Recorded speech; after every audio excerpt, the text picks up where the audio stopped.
Hello, my brothers and sisters, wonderful and blessed children of the light. Ephesians 5. What a wonderful title, Children of the Light. Children that makes darkness flee in the light of Christ himself, the eternal light.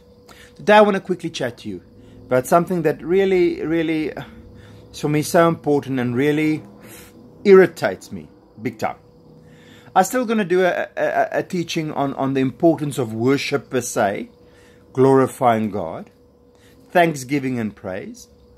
But something I've picked up over the last few years is that there are people in church,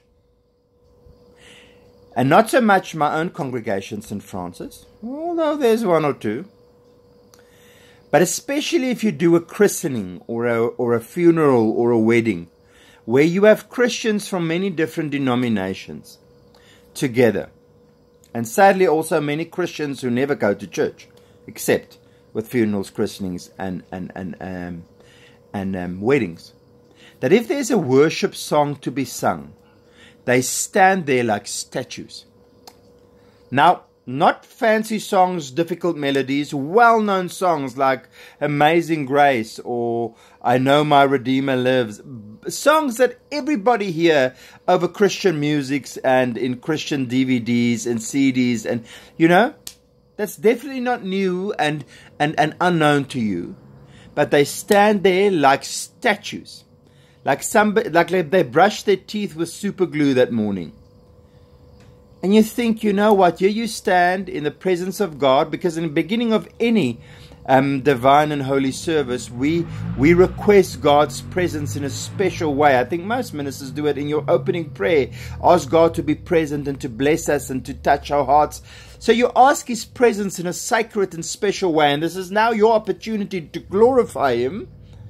Of course, you expect Him to bless you and keep you, protect you and love you and look after your children. And you want all those blessings. And here is a situation where you can bless Him with your worship, and you stand there like your lips are glued with super glue. Not because you don't know the song, because you just don't want to put in the effort of actually opening your mouth and sing. I'm sorry, I'm getting irritated. I'm not even going to hide it. And sometimes I stand in front of a congregation with a wedding or a funeral christening, and I want to scream. If I look at the people standing there, lip sealed, stark faces like it's the end of the world, and you think, you know what, this morning you probably prayed for blessings in your life, but you don't want to worship God. Ephesians 5:19 says, make music in your heart to God. That's one of the signs of being filled with the Spirit, having a true deep relationship with God and His Spirit working in you, that you make music in your heart to God. And let me tell you straight, if your music in your heart is loud enough, it will bubble out your mouth, you no doubt. Come on, guys. Stop standing with your long faces in church, whatever the occasion is. And even if the most beautiful song is playing that you most probably know off by heart, you stand there with your long faces like statues, refusing to worship God, but an hour from now back at work, you want His miracles to rain down. Doesn't work that way. Listen to me.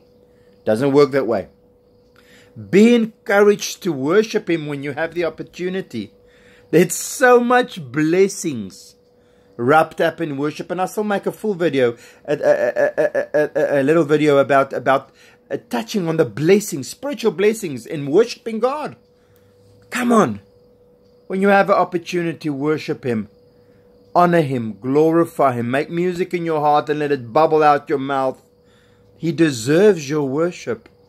For every good thing in your life is His utter, undeserved goodness. Be encouraged to worship your Lord.